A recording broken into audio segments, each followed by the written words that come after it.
Hi, my name is Nikki, and I am the recruiting consultant for North Texas with Colonial Life. And I partner with the business owners that partner with Colonial Life. And this is actually Alan. He's one of our top districts in North Texas, and I'll let him introduce himself. What's up, everybody? I'm Alan Mormon, DGA out of DFW area, and been with Colonial Life since January of this year. I think January 11th was my official contract date, and just happy to be here. Yeah. He already actually has 19 recruits just for this quarter, which puts him at the top of the nation. So that's really awesome. Yeah, we're trying to do the best we can. Yeah, so I'm going to ask you a couple questions on your recruiting, okay? Cool. So what would you say that your team and you have when it comes to mentality surrounding your recruiting and, offering the career opportunity to new candidates? Well, I think that's an interesting question. I think for us, out of our office, recruiting really is the lifeblood of our organization, primarily because we look at what I like to call human capital as the best investment in your business. And for our type of business, for a group benefits agency or voluntary benefits agency, specifically with Colonial Life, the human capital piece we have are recruits that we train and develop personally to be successful and to become experts in this industry. So for us, I would say we value that human capital piece very highly, and we focus on recruiting, not really to go toward a number or toward some kind of like obligation we just have in our role, but it's more of us seeing that as the way that we not only grow our organization up vertically, but also as we get wider, we develop more individuals who want to also train and develop others. So it's definitely very important to us as an organization, from everyone from our ASRs, account executives, what we call them, our ASRs, our ADMs, our ASMs, and everybody involved in our organization. That's awesome. There's something so unique to the dedication that you guys have in this office compared to a lot of offices that I partner with. And really, it's the in-house recruiter. And it's not just the in-house recruiter, though. Even though you have someone here who's dedicated each day to, talking to people about the opportunity, you still set interviews. So talk about both of those. Okay, yeah, that's good. So I really value recruiting in a huge way. And so when we started the organization back in January, it was myself, Riley Plant, agency development manager out of our office. I think currently ADM of the year or close to it, somewhere around there. Dion Fletcher, who is brand new to the he was brand new to the industry. Right now, he's just hit his sales plan this quarter and is doing a great job as well. Strong manager in our organization. And I think we had Aaron Greason, one of our top ASRs as well. It was the four of us originally in January, and so we knew if we wanted to compete for Small Office of the Year, if we wanted to really grow an organization and all be profitable in our roles, we had to have people. And so we took it upon ourselves to make our first hire out of the office, as far as somebody coming in that was not an ASR role, to be our recruiting admin. And Ashley, as you know, Ashley Castillo very well, she's done a great job. She's been with us since April, and I believe April, beginning of April, late March, maybe something like that. And she's been with us since the spring, done a great job, helps keep all of our pipeline organized, I guess you could say.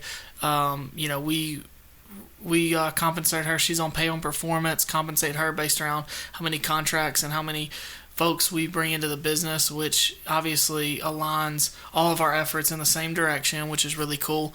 But then alongside that, like you said, I mean, we're all constantly recruiting. We're constantly looking for talent and new individuals. So it's not like, Ashley just schedules all the, Avature leads or all the Indeed leads or wherever they're coming from, and then we just hope those work.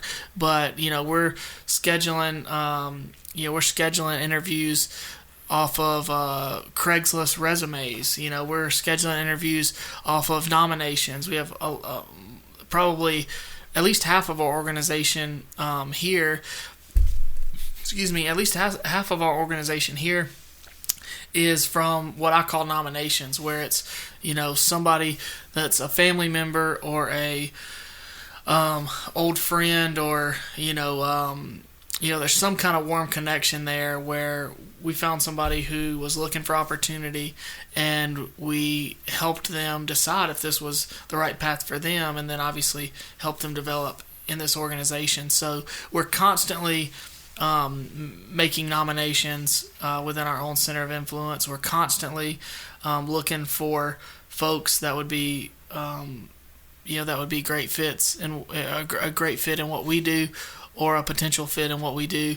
And we're constantly running interviews. I mean, we have interviews every week, almost every day. We have some interviews come, whether it's a first interview or second interview. It's just part of the culture.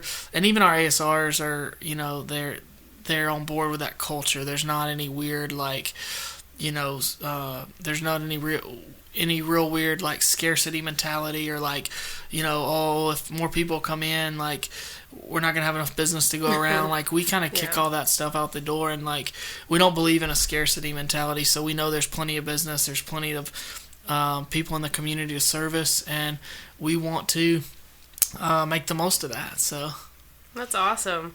I really love the aspect that you actually set interviews. I think, when I partner with people, I always tell them, the best way that you can control your culture is by controlling who comes in.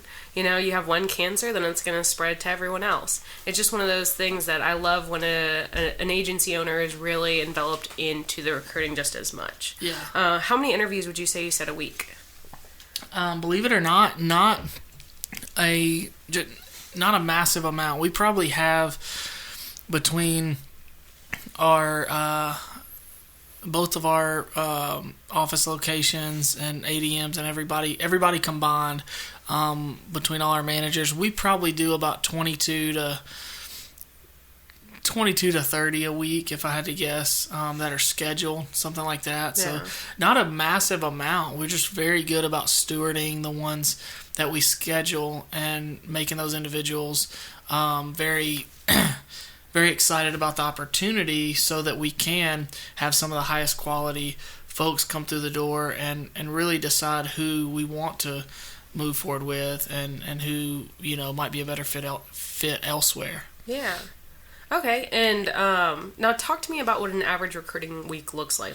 How many dials do you expect on Monday? How many do you expect set? And then how many show? Kind of talk about that. Okay, so we don't have, believe it or not, we don't have strong lead measure targets. And when I say lead measure, dials, and we don't have a dials target necessarily.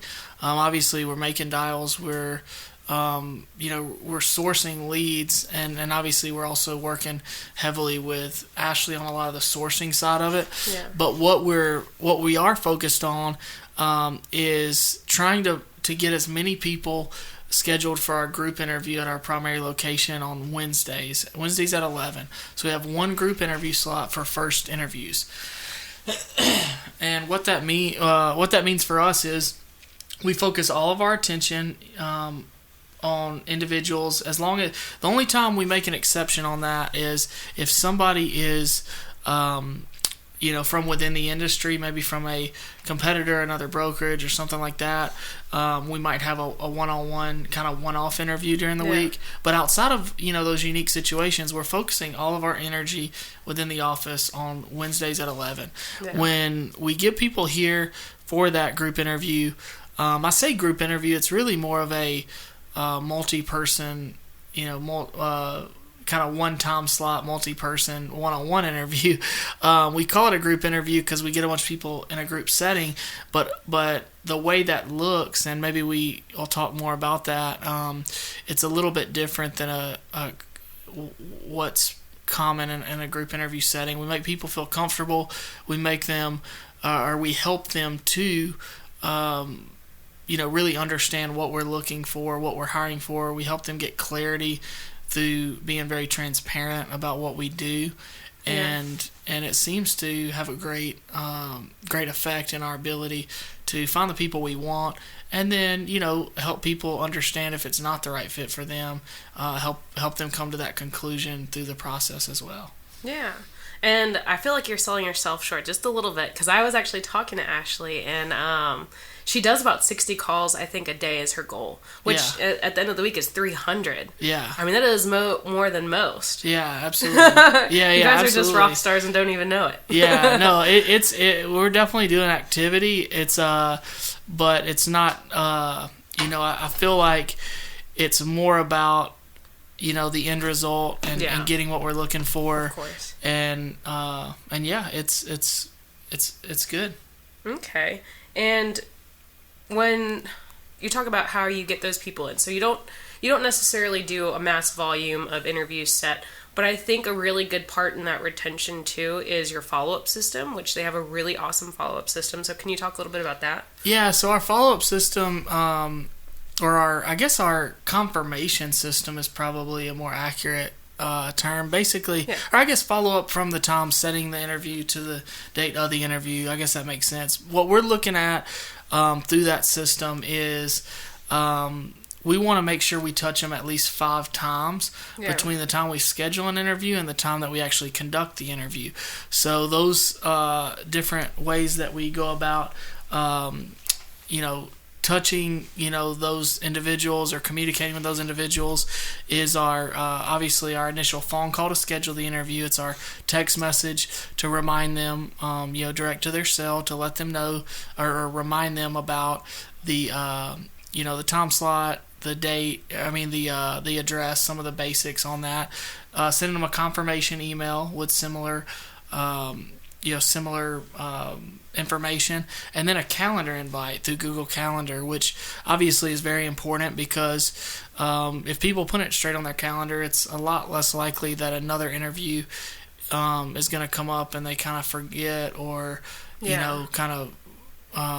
reevaluate if they want to come in for it. So it really helps us have a pretty significant show ratio. It might not be the best in the industry, but we definitely don't have a huge problem with just massive amounts of people not showing up. So and can you touch a little bit more and specifically on how you present the opportunity to a candidate? Yeah, absolutely. So when folks show up for our session on Wednesdays at 11, for example, people come in and our office, it's not super fancy. It's not, in a high rise in downtown Dallas. It's in a little remodeled home in Midlothian.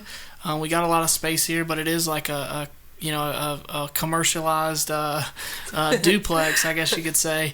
So it got a homey feel. We've got a nice, well taken care of little property. But when they do get here, they do have, they do feel like they're coming to a hometown business. We are very professional. We've got pictures and decor and awards up, and whenever they come in, it really, they really see us as a strong startup business in the community, and I think that goes a long way as to getting higher quality candidates that really want to pursue an opportunity with us. So when they get here, we obviously are greeting them. We're showing them to where they're going to be in our primary training room. We've got coffee and water, just some of the basic hospitality aspects to that. And we wait till right at time. So we let everybody get in, and right on the dot, we never start late.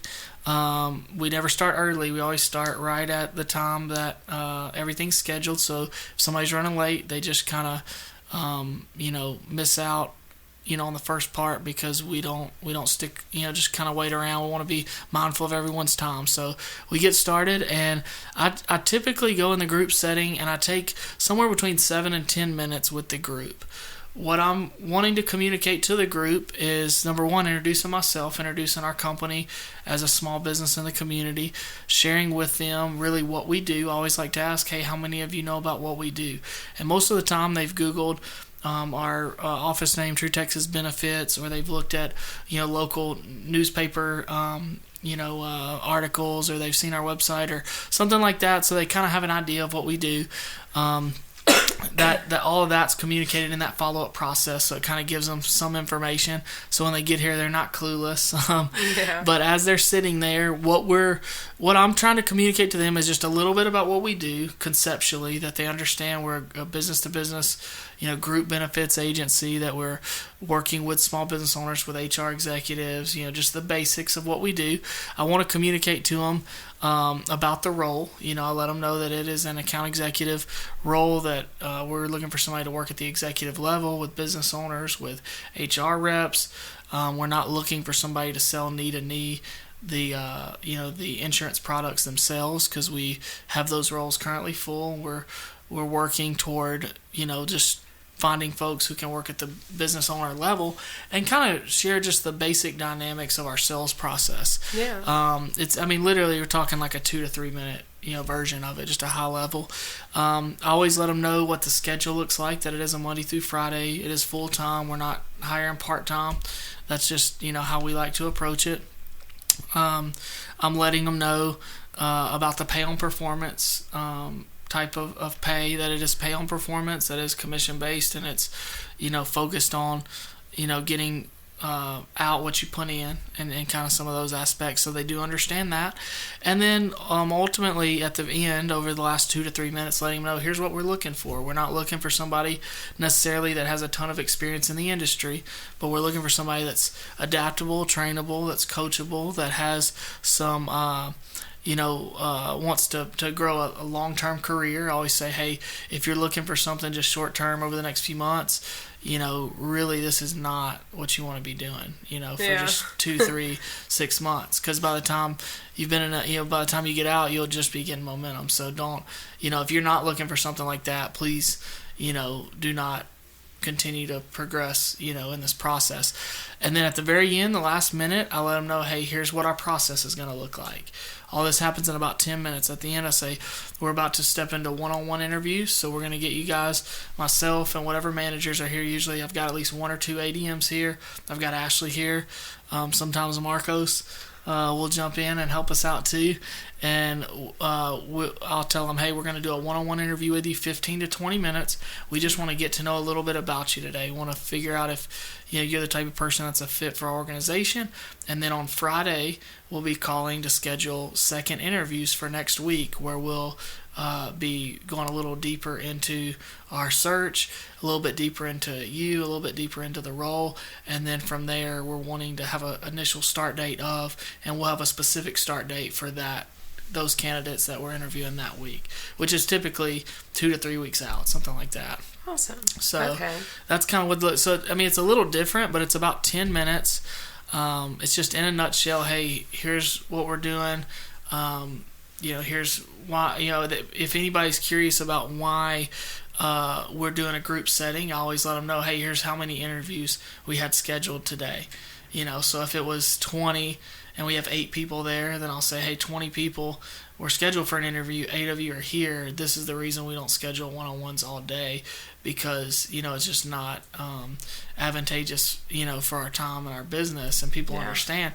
And then since they're in and out of there in 30 minutes, it's not typically, even if they're in that second wave that's waiting, it's always under an hour they're out of there, so it never prolongs, and they do get that one-on-one time, so that's pretty big. As far as in the one-on-ones, we're asking them just a handful of questions. We're finding out about them, about what they're looking for, what they're the thing they like most about what they're doing now or have done in the past, what they like the least, what made them come to the interview, that kind of thing. I will say this too, with our model and the way we're very transparent and very specific with what we're hiring for, what the parameters of that is, and what we're looking for. At the end of that group interview, I always go one at a time through every person and ask, would you like to do a one-on-one interview? And I point to each person, have them say yes or no. Up to date, we've been hosting our interviews this way for the last 2.5, close to 3 months. At the end of the quarter, will be a full 3 months. Can I add something about that? I really love that you do. Yeah. I think a lot of people make the mistake of trying to promote the idea of what the position is and what the company does over again in the second interview. Yeah, absolutely. When it really should be the candidate just, giving more information about themselves, your past. And I think people really make that mistake. So I really like that you do that. Yeah. No, that's to me, that's the biggest piece of what we do. And what I was going to say in the group setting, whenever I go one-on-one and say, hey, do you want to do an interview? Do you want to move forward with a one-on-one interview? That's what I ask them. And I go through each person. Over the last 2.5 months, we have not had one single person say, no, I don't want to do a one-on-one interview. Really? Yeah. That's awesome. Out of all those group interviews, we've never had it happen. Not to say it won't ever happen, but it hasn't happened in over 2 months. I mean, that's what, 8 or 10 or 12, group interviews, and nobody ever says no because, they came for the interview. We told them what it was, what we're looking for, and now we've had a handful of people from the first interview to the second interview decide, hey, this might not be exactly what I need to do, or I'm going to go another direction. But we have very, very few people just ghost or, all of a sudden stop responding, and we have a pretty strong significant rate of people that want to come back for a second interview, and then it's just up to us to decide if we want to move forward with them on a second interview or not from that point on. So. Yeah. I think a lot of it has to do with your professionalism. Having your website up, having your podcast, being on social media, being a part of the Chamber of Commerce. Yeah, things that just really pronounce your name in the community, and I think that's super awesome. Yeah, no doubt about it. And I would encourage anybody that runs a DGA office, get involved in the community, get on social media, get out of obscurity, because, if people don't know who you are, most people we schedule an interview with, by the time they get here, they know who I am, through some means. Like, they've Googled us, they've Googled True Texas Benefits, they Googled Alan Mormon, they've put it in search on Facebook, they put it, wherever they search for True Texas Benefits or Alan Mormon, they're going to find, something about me or about our office, and it's going to give them some context, and it's going to be positive because, we most of the stuff we've got out there, we don't have bad reviews or anything like that. Like, we take care of the people we work with, and so we've got good reviews, we've got great content online and good information. So that's awesome. Yeah. Can you go ahead and talk about what does someone who gets onboarded and decides, yes, I want to start this career, what does their first week look like? Okay, so what it typically looks like is in that second interview, usually we'll decide in that moment. Most of the time we've already decided they would be a good candidate. It's just more of a figuring out if we're the right fit for them and really exploring that more heavily on the day-to-day. Once they say, once we say yes, would you like to move forward? We'd like to have you on the team. And they say yes. If they're not licensed, we immediately have them schedule their test sometime in the next 24, 48 hours. We get them on the study material once they've scheduled their test. We try to get them to schedule their test within about 7 to 10 days. Especially if they're not working, if they're if they're really trying to get started immediately, we'll go ahead and do that. If they're working full time, it might be 2 weeks or something to get it all in. But we go ahead and get them scheduled. They go take the test. Once they've passed the test and we've submitted all their stuff to TDI, we will allow them to come for onboarding and training while that's in process. Obviously, they're right now our DOI is processing stuff pretty quickly for us, so that gives us time to get them trained while we're waiting. So what happens is when they start on day one, we start them on one particular Monday a month. We do all of our onboarding. So if you're hired within those 4 to 5 weeks prior to, you're going to start on that Monday. So our typical Monday onboarding is going to have anywhere from the last few months. It's either been anywhere from 5 to 11 people that are starting fresh with us. So that's so unique too, to have like one day out of the month that you onboard everyone. Yeah. Wow. Yeah, it's interesting. Now you got to have, obviously you got to have a high level of commitment from them. Yeah. So if they have to wait, that they might have had to wait an extra week or something like that. How do you combat that?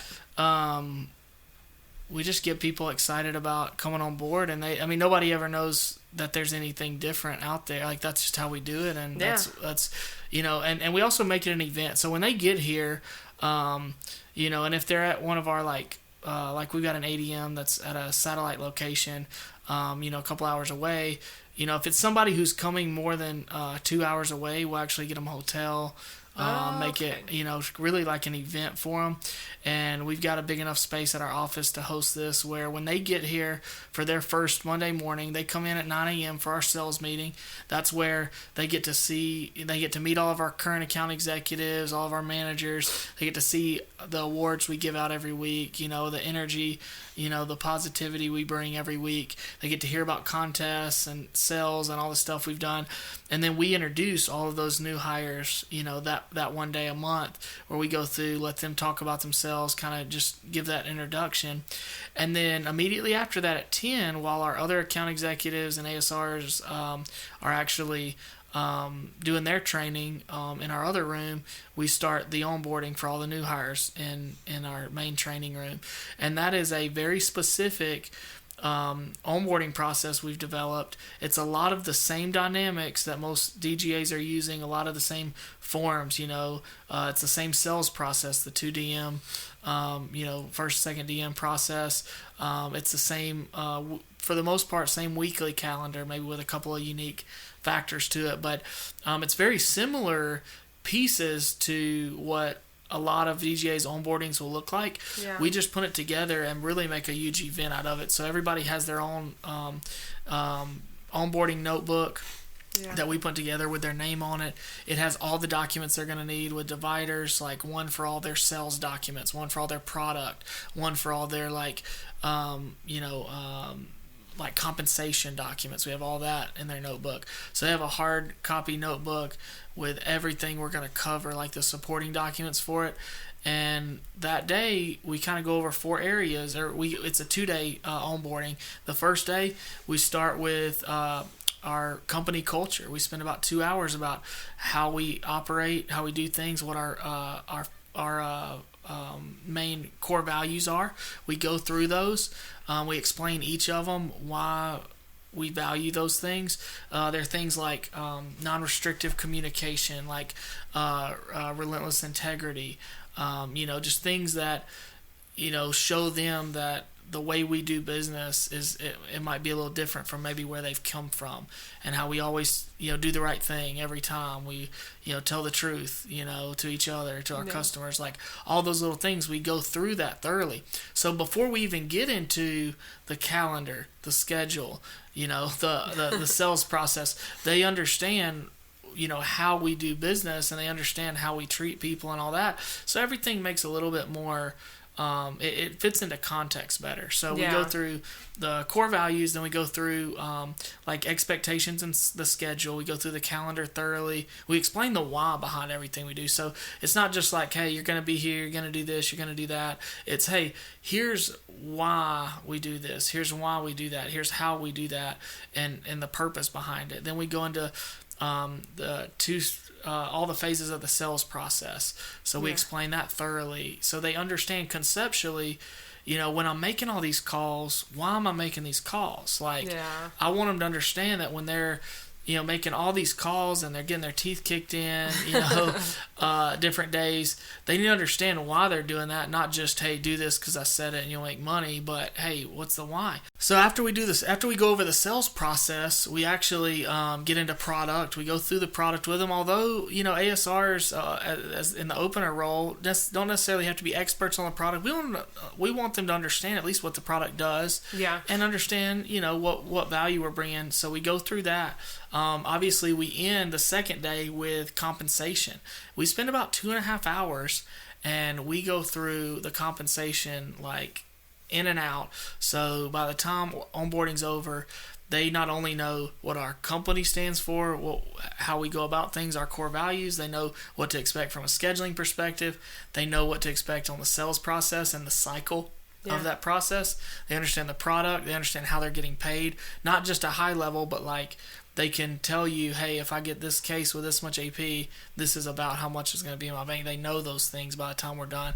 And then at the end, we go through the very last thing we do is prospecting preparation. So we help them come up with their warm list, center of influence, and the people that we're going to target initially. And then Wednesday, they hit the ground running with field training, with making their calls, going out, and they've got a 4-week checklist where there's specific things their ADM and myself as the DGA are doing with them every week to make sure that they get all the training they need over the next 4 weeks. Yeah. So that over 4 weeks they should be on their way to not only being able to get a case, but also really understanding our industry and at least a base level of here's what I'm doing. So. I think that's when you talked about that, there are like two things that you touched on that I think a lot of people can agree with, and that is one, training.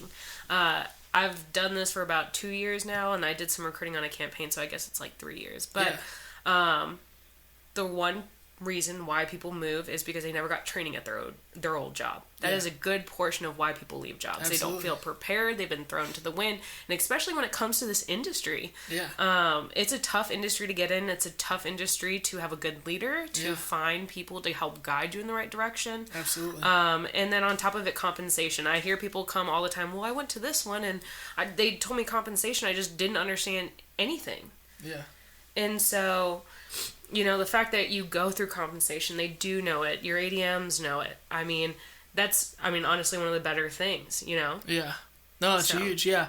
And I think when they start, on Wednesday with the field training piece, and they start, scheduling some appointments, they start doing some of those, some more field-related training, it really gets them in a position where, where they can truly... it's all about understanding the why behind what you're doing. It's hard work. Yeah. And if you don't know why you're doing it, or you don't understand the total scope of it, now they're not going to remember every little thing we cover in the onboarding, but when you've had a 2-day event with a bunch of people and you've been working with your DGA for 2 days and we've been doing, role play, and we've been, classroom training, and we've, done lunch and learns, and, at lunchtime both days we have one of our current account executives or ADMs come up for Q&A, so then they can just pick their brain and say, hey, we just get one of our top ASRs or our ADMs, and they can ask about the schedule and about the sales, and ask them questions about how they're so successful, and so they really get a good idea of what to expect, and there's a lot of good energy to where by the time they start Wednesday, it is going to be tough Wednesday, Thursday, Friday in the field training and and learning calls and learning all those aspects, but they feel like they're a part of something by the end of that second day. They really do. So what would you say is one of the hardest things about recruiting? You can take it in any direction. The hardest thing about recruiting is... That's a tough question. Probably the hardest thing for somebody in a role, like in a DGA or ADM role in our industry, is probably knowing when a person is not going to fit your culture. Yeah. And being okay with that. There's a lot of people that we interview that we don't move forward with either at the level of a second interview or even after the second interview, because there's something that's a red flag to our core values. And, I could give you a lot of examples, but basically, like, if there's something I know that individual shares, that it's just not it's not personality driven. We've probably got the most diverse team, if I had to guess, in the company. We've got people from all walks of life, ages, color, we've got just an extremely diverse team. So it's not personality driven. It's just more, if somebody's not going to be, in line with the values you have, and some people that have an office may not even know what their values are. They may not have established, like, hey, here's what we do and don't do in this, within our organization. But establishing that and sticking to it, that could be used as an excuse to not bring people on. But I'm talking when somebody's doing the volume they need to do and they're just really struggling with getting people in, it's very easy to start snagging people that may not line up with your core values simply because they're a warm body that says, yeah, I want to do this. And and it makes it where you have to do more volume. You have to have more people come through. You have to do the volume. You have to get very good at a stick ratio on people you're actually hiring. You got to be good in a lot of areas to be that way. But I think that's important, and I think we don't talk enough about that. Because it's difficult to get people to find that balance. But I think that's a pretty difficult balance to find. Yeah, I'd say that's a good one. When it comes to fourth quarter recruiting, we all know that it's one of the toughest times to recruit in. I mean, you got Thanksgiving, you have Christmas, people are doing, a whole bunch of holiday stuff. So it kind of is one of those things where you have to prepare in the third quarter for, the beginning of the fourth quarter, Yeah. How are you going to handle that? What are you going to do to, I guess, step up in the fourth quarter? So there's two aspects to that. Number one, for our particular office this year, we're a scratch office. January 11th, we open the doors. We don't have a book of business and a huge OE schedule for fourth quarter like so many other offices. So for us, there's one less large plate spinning, so we do, it's not going to throw us off as much as maybe some other offices within Colonial Life. However, the other dynamic of that is, we're going to focus on the same structure, we've had. I may be spending more time with the recruiting, even more than usual, because my ADMs are probably going to be in the field wrapping up more cases, doing more group meetings and things like that, and that's okay. It might be a little bit more of a load on my plate, but I'm going to pick up that slack. Alongside that, we're actually going to run a contest around nominations for fourth quarter. We're big on running contests for our office. I think it breeds a lot of team culture when you're doing things together, and I think healthy competition is a huge thing in our industry. So like in third quarter, we really focused on new cases and new cases and premium, and we so far we've done pretty well. I think we're at 24 new cases for the quarter. And we got quite a few for this last week as well. But with that, this next quarter, we're going to focus most of that energy, on some kind of small, team-related trip that we're going to put together ourselves, and focus a lot of that energy on nominations and getting ready for first quarter of next year and having the people in place we need. And it may cost us a little time, energy, and money, but we're going to make sure that attention to recruiting stays in front and center. So. Yeah. What I really liked about that, and this is something that I advocate, and I was hoping you would say this, but consistency. Yeah. Consistency in what you've already been doing. Yeah. Why change anything, and then stepping in where there's needed. Yeah, right? Absolutely. I love when agency owners tell me that they're involved in the recruiting. I can't, say it enough times. I probably sound like broken record, but if you're involved in it, you can control your culture and just keeping consistent. Absolutely. So, it's awesome. Yeah, well, thank you. I don't have any more questions. I mean, is there anything you wanted to add? No, I just say, focus on,